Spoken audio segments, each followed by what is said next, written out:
Alaric, the man whose blame for the fall of the Western Roman Empire, or at least the one whose a lot of blame is put on him because of the fall of the Western Roman Empire.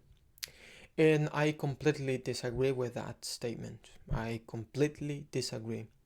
Alaric is put in a difficult situation and he is blamed for the fall of the Western Roman Empire because he sacked the city of Rome. But if you read about why Alaric sacked the city of Rome, then you understand that it was reasonable.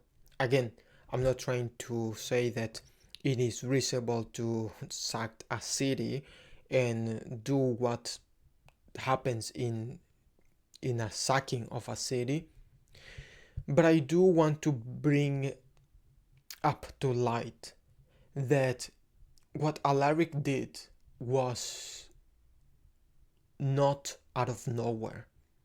So when we are told that Alaric sacked the city of Rome, what we imagine is someone who out of nowhere decided to sack the city of Rome. Out of nowhere, he said to himself, "Oh, today I am feeling like sacking the city and earning a lot of money." But that's actually not what happened. That's not what Alaric did.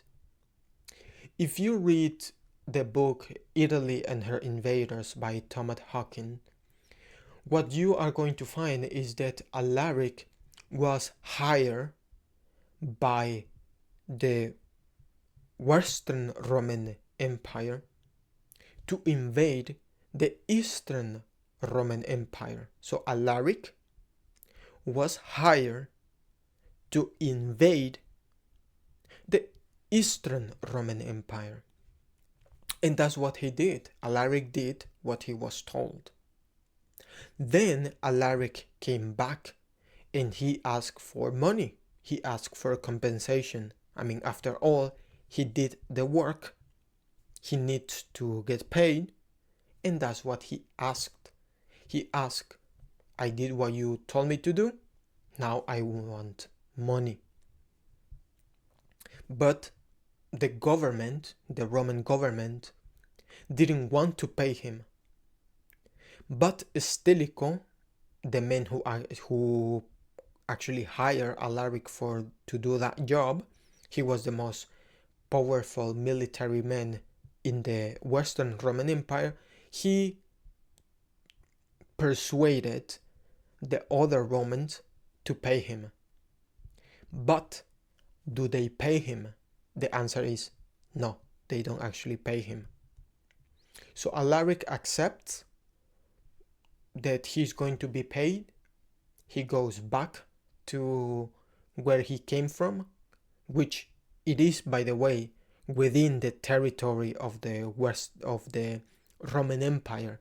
I think it was part of the Eastern Roman Empire, but either way, it was within the borders. So he's not completely a foreigner, as we might thought about, as we might think about. Alaric is never paid. Alaric, after his troubles, he's never paid.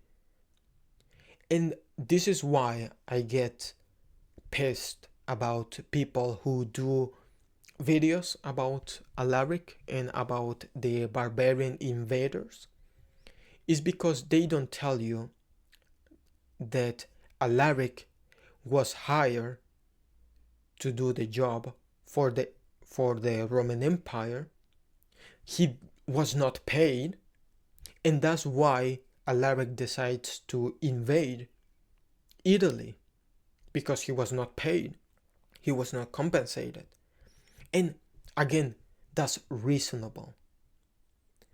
And that's what pisses me off about other videos, is that if you do the job, then you expect to get paid. Of course, if nobody pays you and you're talking about soldiers, what do you expect? What do you think is going to happen if you don't pay soldiers? Well, they are going to come knocking at your door, very angry and with swords. And that's what happened with Alaric. Alaric was not compensated for the work that he did, so he invades Italy. By this time, Stilicho was dead. So the Stilicho was in favor of giving the money to Alaric, so that way Alaric could stay working for the Western Roman Empire. But he was not alive anymore, so that didn't happen. So what happens is that Alaric requests Honorius, or the Roman government, to pay him. And Honorius and the Roman government says, no, we're not going to pay you. So what do you think is going to happen? Honorius, if put yourself in the shoes of Alaric. You have done a campaign for the Western Roman Empire. You have done that. People in your side have died. Now you want the money that you were promised, but Honorius is not giving it to you. What would you do? Of course, you would be pissed, and I would be pissed, and I would want my money in some way or another. And thus, what is so frustrating is that when it comes to these barbarian invaders, we are often told that they just come, they just sack cities, and then they just go away. But that's not the case. In the case of Alaric, he tries to negotiate with Honorius multiple times. If I remember correctly, he tries to negotiate with Alaric 3 times, or just about 3 times, or maybe more. So he tries to reach an agreement with Honorius multiple times, but Honorius never accepts. And this is why Alaric basically is put in the position where they need money. They need to feed his people. By the time that Alaric sacks the city of Rome, they have been negotiating with Honorius for, I think there were months, if not weeks.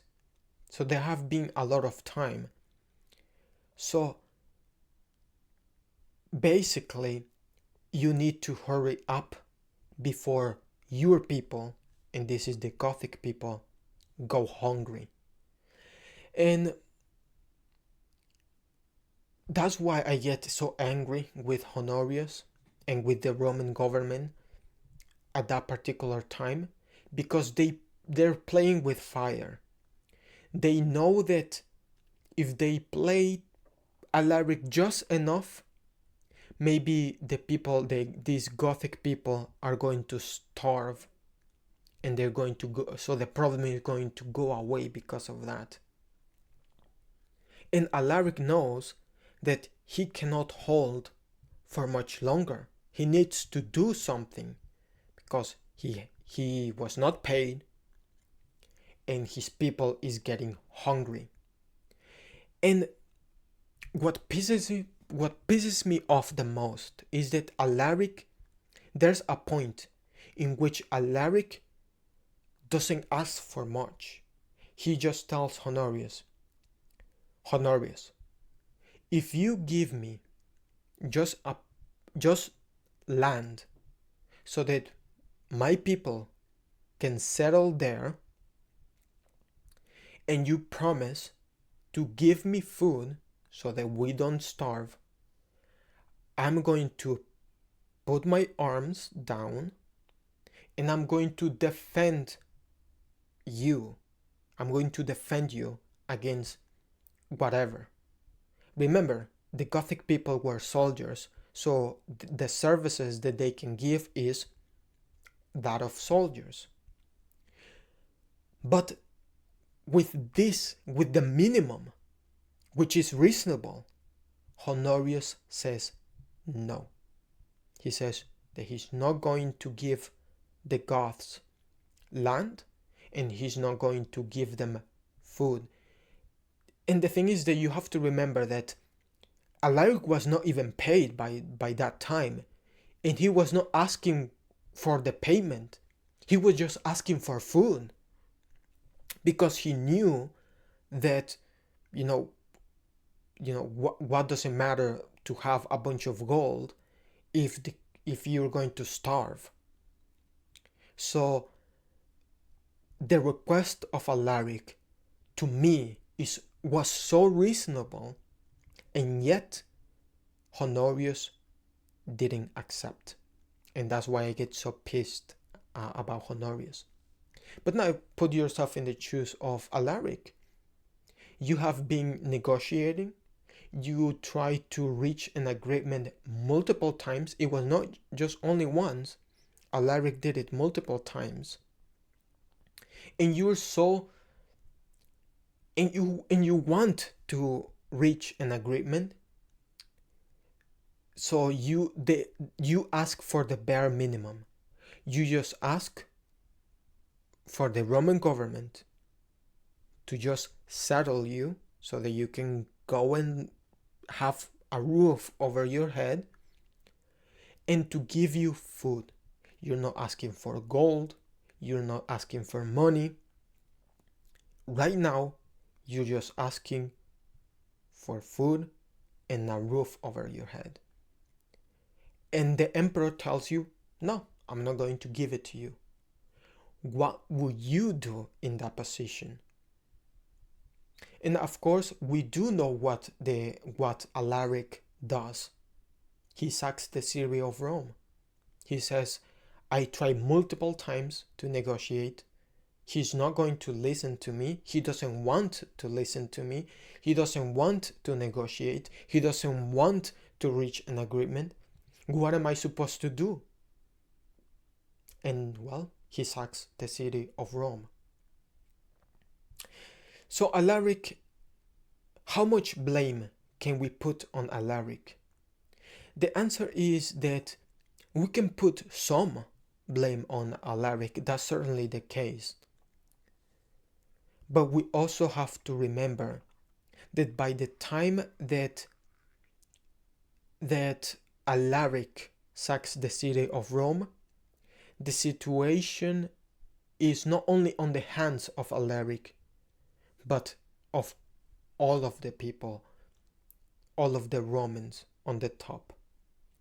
They could have prevented Alaric from sacking the city of Rome. If they have accepted the request of Alaric, the sack of Rome wouldn't have happened. Even if they paid Alaric like they promised to do, the sack of Rome wouldn't have happened in 410. So to me, that is why I have more sympathy for Alaric. That doesn't mean that I agree with what Alaric did. So I don't agree that, you go around sacking cities. I don't agree with that.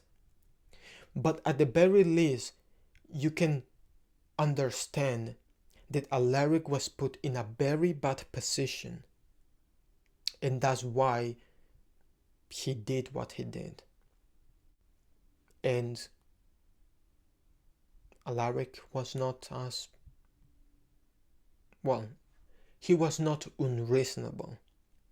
I guess my point is that Alaric was not an unreasonable man.